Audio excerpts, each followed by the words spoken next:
Welcome to study home. जैसा कि आप सब जानते हैं कि हम लोग एनसीईआरटी के सॉल्यूशन का एक सेशन करते आ रहे हैं, तो आज के क्लास में भी हम लोग सीखेंगे एनसीईआरटी के चैप्टर 2 पॉलिनोमियल। तो हम लोग सॉल्यूशन करेंगे, लेकिन उसके पहले इसके बारे में हम लोग जान लें कि पॉलिनोमियल है क्या, फिर हम लोग सॉल्यूशन को देखेंगे।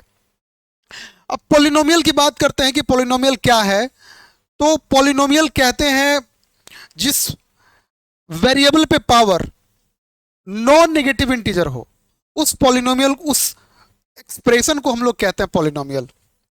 जैसे आपके पास लिखा रहेगा 5x² हो सकता है कि ये 3x हो जाए, हो सकता है कि 4x 4 हो जाए। तो इन सबको भी पॉलिनोमियल कह सकते हैं। क्यों कह सकते हैं? क्योंकि ये एक टर्म है, और ये टर्म किसका बना हुआ है? वेरिएबल और कांस्टेंट और वेरिएबल का। तो ये टर्म है, ये भी एक टर्म है, ये सिंगल टर्म पॉलिनोमियल हो गया। लेकिन अगर मैं लिख दूं 4x+5 y+3 z-2, ये टू टर्म्स पॉलिनोमियल है। तो टर्म्स क्या है? प्लस के लेफ्ट में, प्लस के राइट में, उन सबको टर्म्स कहते हैं, या माइनस का साइन हो सकता है। इसमें क्या होगा कि पावर आपका होना चाहिए नॉन नेगेटिव इंटीजर, यानी कि पावर जीरो हो। जैसे यहां पे आप 4 को लिख सकते हैं 4x पे पावर जीरो, इसका वैल्यू क्या बनेगा? 4 बनेगा। तो ये भी एक क्या है? पॉलिनोमियल की कैटेगरी में आएगा। तो ये सारे के सारे एक पॉलिनोमियल के टाइप है। और पॉलिनोमियल की बात मैं कर चुका हूं पहले के वीडियोस में, क्लास 9 के वीडियोस में, तो आप वहां से वीडियोस को देख लेंगे तो समझ में आएगा। मैं ज़्यादा डेप्थ में नहीं जाना चाहता हूं। अब यहाँ पे एक डिग्री आया है, डिग्री के बारे में मैं शॉर्ट में ब्रीफ कर देता हूं कि जो पावर होते हैं उसे डिग्री कहते हैं। हाईएस्ट पावर, जैसे 9x पे पावर 3 प्लस 8x -9। अब इस एक्सप्रेशन में आपको दिख रहा होगा पावर 3, तो ये क्या, पावर 3 क्या कहलाएगा? ये डिग्री कहलाएगा। हाईएस्ट पावर जो होते हैं उसे डिग्री कहते हैं, हाईएस्ट पावर। हाईएस्ट पावर को हम लोग क्या कहते हैं? डिग्री कहते हैं। तो इन चीज़ों के बारे में 9 क्लास में डिस्कस किया जा चुका है, इसलिए मैं ज़्यादा डीप में बातें नहीं कर रहा हूँ। आप वीडियोस को देखेंगे तो समझ में आएगा। वेरिएबल, वेरिएबल जो वैरी करता है, जैसे x का वैल्यू यहाँ के लिए कुछ और है, किसी और पॉलिनोमियल के लिए कुछ और हो सकता है। तो x का वैल्यू हमेशा कभी फिक्स नहीं रहता है, बदलता रहता है, इसलिए हम लोग वेरिएबल कहते हैं। तो ये जो है x y z कुछ भी रहेगा अल्फ़ाबेटिकली, उसे वेरिएबल कहते हैं। और कांस्टेंट का मतलब नंबर को कहते हैं। तो मैं यहाँ पे बता देता हूँ कि नंबर क्या कहलाता है? कांस्टेंट, जो चेंज नहीं होता है। और वेरिएबल क्या है?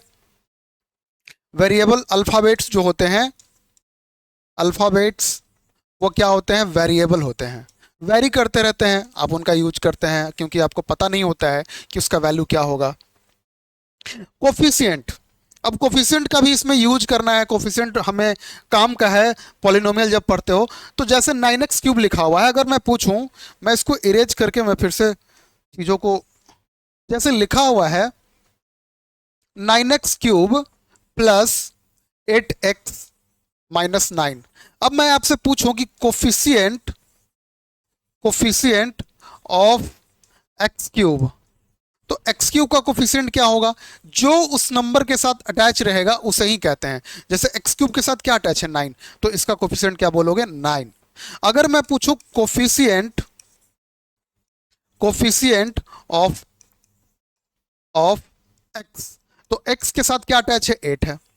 तो इस तरीके से हम लोग कोफिशिएंट किसको कहते हैं? जो उसके साथ अटैच रहता है, साथ में रहता है प्रोडक्ट के फॉर्म में। तो x³ के साथ प्रोडक्ट के फॉर्म में क्या है? 9 है। कोफिशिएंट क्या हो जाएगा? 9। 8x के साथ x का कोफिशिएंट क्या है, मतलब x के साथ क्या प्रोडक्ट के फॉर्म में है? तो 8 है। तो इस तरीके से पॉलिनोमियल, डिग्री, वेरिएबल, कोफिशिएंट, इनके बारे में हम लोग शॉर्ट में बातें कर रहे हैं क्योंकि ऑलरेडी हमारा पढ़ा हुआ है। अब हम लोग बात करने वाले हैं जीरो ऑफ पॉलिनोमियल की।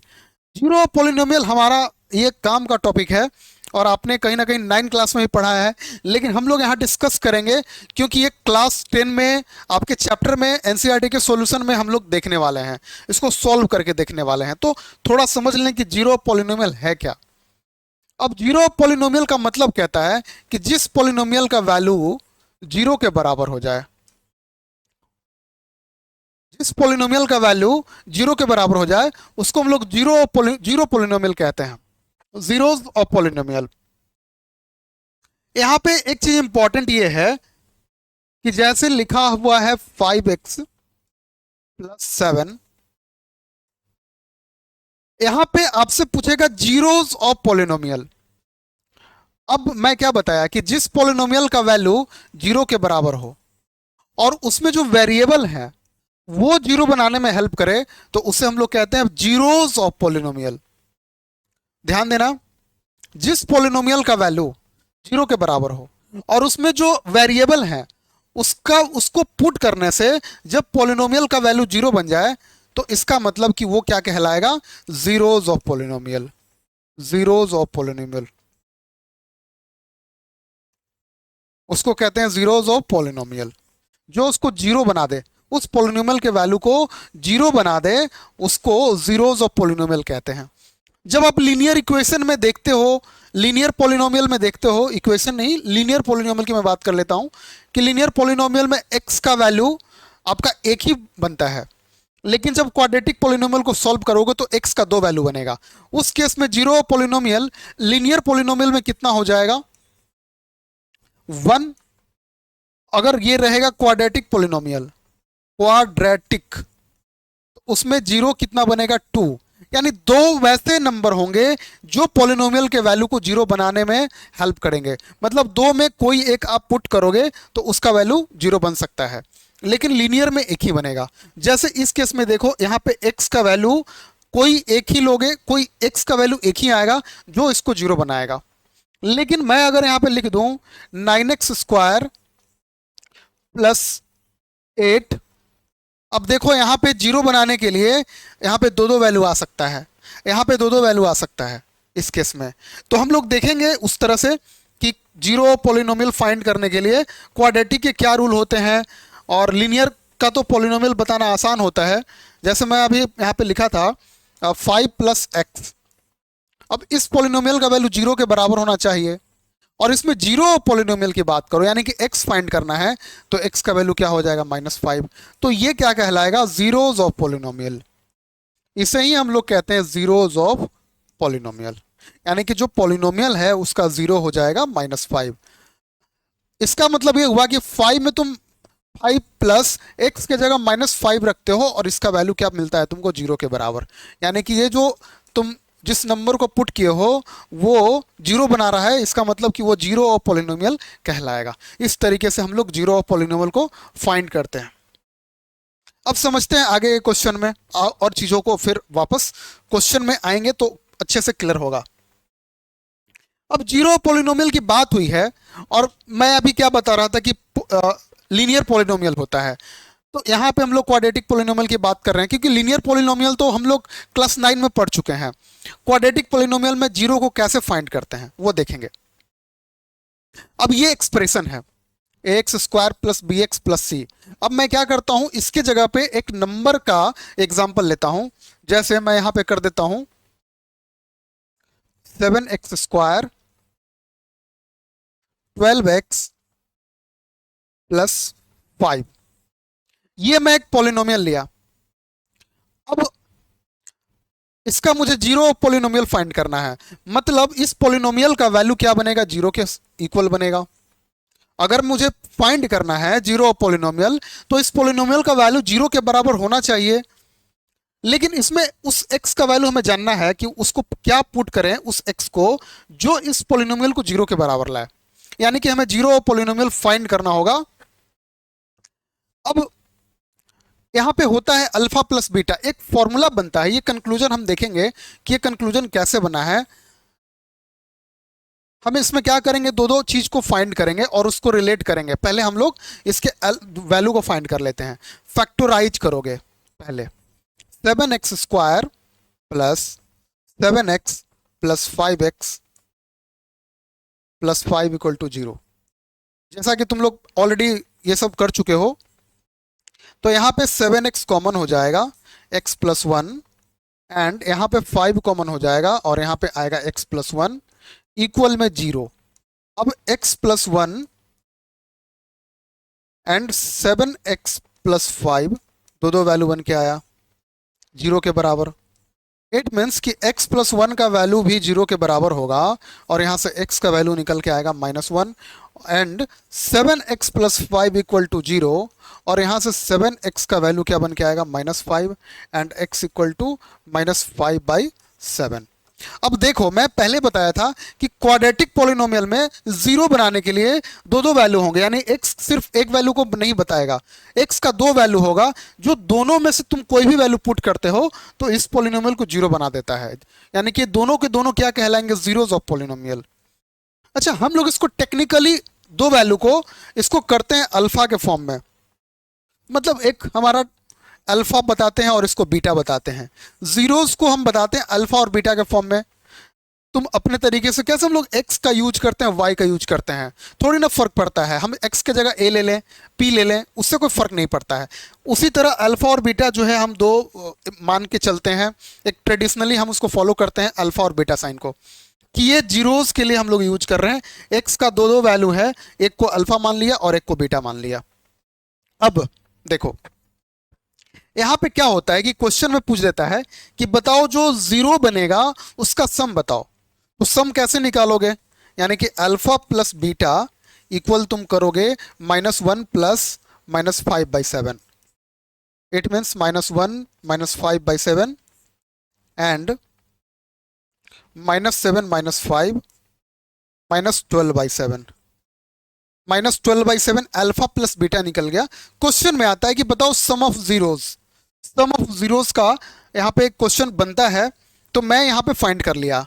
अब मुझसे पूछता कि बताओ alpha into beta, product of zeros, यानी कि alpha into beta, alpha into beta, तो अब इनका प्रोडक्ट करते तो -1 इंटू -5/7 आता, और यहाँ से तुम्हारा 5/7 अल्फा इंटू बीटा का वैल्यू होता, और यहाँ पे अल्फा प्लस बीटा का वैल्यू बन के आता। लेकिन हमें इसे बनाने के लिए इतना प्रोसेस की जरूरत नहीं है, हमें एक कंक्लूजन मिलता है कि अल्फा प्लस बीटा तुम्हारा -b/a के बराबर होता है। अब तुम देख सकते हो कि अल्फा प्लस बीटा -b/a के बराबर होता है, ये हमें एक फॉर्मूला के फॉर्म में मिल जाता है। जब भी तुम ऐड करते हो दो जीरोस को, तो जो कंक्लूजन मिलता है वो -b/a के फॉर्म में मिलता है। देख सकते हो कि b के जगह पे यहाँ पे 12 है। अच्छा, मैं यहाँ पे इसको ही लिखा हूं ना, तो a के जगह 7 यहाँ पे है, b के जगह यहाँ पे 12 है, और c के जगह 5 है। देख सकते हो, अब ये फॉर्मूला बना है अल्फा प्लस बीटा, यानी कि जीरोज ऑफ जब उनका सम करना है तो -b/a करोगे। b की जगह 12 है, माइनस हमें फॉर्मूले में लेना है, यानी -12, और a के जगह यहाँ पे a क्या है, 7 है। देखो, तुम्हारा वही चीज फॉर्मूला से डायरेक्ट आ जाएगा। तो ये हमें करना है, अगर हमें बताएगा क्वेश्चन में कि इसको वेरीफाई करो, तो इस तरीके से हम लोग वेरीफाई करके बता सकते हैं। वैसे हमें आंसर करना है तो हम लोग डायरेक्टली आंसर इसका कर सकते हैं, सम ऑफ जीरोज हो या प्रोडक्ट ऑफ जीरोज हो। अब alpha plus beta, alpha into beta देख लो, 5/7 आया है। अब इसके लिए फॉर्मूला क्या है, c/a, तो c का वैल्यू है 5 और a का वैल्यू है 7। देखो, वही आंसर आएगा जो हमने सॉल्व करके बनाया था, और फॉर्मूले के हेल्प से भी वही आता है। तो इस तरीके से इसको वेरीफाई किया जाता है। वेरीफाई करोगे जब हम लोग क्वेश्चन को सॉल्व करेंगे। उम्मीद करते हैं सबके डाउट क्लियर हुए होंगे।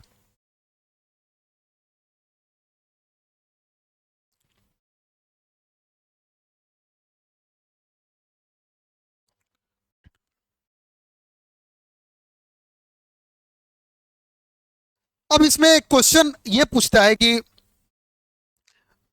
उसमें जीरोस का वैल्यू दिया रहेगा, यानी कि अल्फा का वैल्यू दे देगा, बीटा का वैल्यू दे देगा, और कहेगा कि उससे पॉलिनोमियल बनाओ। अल्फा बीटा का वैल्यू दिया रहेगा, उससे पॉलिनोमियल बनाना है। तो हमें क्या फॉलो करना है, हमें फॉलो करना है पॉलिनोमियल बनाने के लिए x² minus alpha plus beta into x plus alpha into beta, इसे हम लोग फॉलो करना है पॉलिनोमियल लिखने के लिए। तो क्वेश्चन में आता है जिसमें अल्फा और बीटा दिया रहता है, यानी जीरोस लिखा रहेगा, और उससे पॉलिनोमियल हमें बनाना होगा। तो अगर पॉलिनोमियल बनाना है तो यहाँ पे क्या लिखोगे, पॉलिनोमियल के लिए हमें फॉर्मूला यूज करना है x² प्लस अब अल्फा प्लस बीटा होता है, अल्फा 5 है, बीटा 7 है, तो 5 प्लस 7 और ब्रैकेट में x लगाना, ये हमें फॉर्मूले में बताया गया है, प्लस अल्फा इंटू बीटा यानी कि 5 इंटू 7, तो ये बन के आ जाएगा x square plus 35x plus 35। तो इस तरीके से हम लोग जीरोस को देख के पॉलिनोमियल को लिख सकते हैं। उम्मीद करते हैं समझ में आ रहा होगा। तो बहुत ही आसान है, हम लोग क्वेश्चन में प्रैक्टिस करेंगे तो और क्लियर होगा। अब क्वेश्चन क्या आता है कि ग्राफ दिया रहेगा और उससे पूछेगा कि बताओ जीरो पॉलिनोमियल के कितने जीरोस हो सकते हैं। तो ग्राफ में देखो क्वेश्चन है find zeros of graph of polynomial. जो पॉलिनोमियल का जो ग्राफ दिया है उसमें जीरोस कितने होंगे। तो सिंपल सा एक्स एक्सिस को देखना है। देखो ये एक्स एक्सिस पे ही पूछा है, तो अगर एक्स एक्सिस की बात आएगी तो ये लाइन है, और ये लाइन जितने जगह कट करेगा उतना ही नंबर ऑफ जीरोज बनेगा। जैसे देखो यहाँ पे लाइन कट कर रहा है, दूसरा यहाँ पे कट कर रहा है, तीसरा यहाँ पे कट कर रहा है। तो देखो जहाँ पे एक्स एक्सिस को कट करता है लाइन, उस पॉइंट को कहते हैं, उसको हम लोग काउंट करते जाएंगे और वो नंबर ऑफ जीरोज को बताएगा। यानी कि इसमें कितना हो जाएगा, 3 हो जाएगा। इसमें देखोगे कि कितने जीरो एक्स एक्सिस पे कितने पॉइंट कट कर रहा है, तो देखो ओनली एंड ओनली 1। यहाँ पे देखो 1 2, तो यहाँ पे 2 हो जाएगा, यहाँ पे 1 हो जाएगा, और इस केस में कितना है 1, तो यहाँ पे 1 हो जाएगा। तो इस तरीके से हम लोग पॉलिनोमियल के ग्राफ को देख के एक्स एक्सिस पे कितने जगह पे वो कट कर रहा है वही हमारा नंबर ऑफ जीरोस होता है। तो क्वेश्चन पूछता है नंबर ऑफ जीरोस के बारे में कि बताओ ग्राफ को देख के, तो हम लोग क्वेश्चन में करेंगे। तो ये हमारा था एनसीईआरटी का इंट्रोडक्शन पार्ट।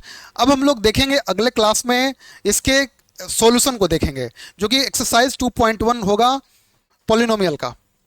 तो अगर हमारा वीडियो आपको अच्छा लगता है, यूजफुल लगता है, तो हमारे वीडियो को लाइक करेंगे, सब्सक्राइब करें, शेयर करें। Thank you.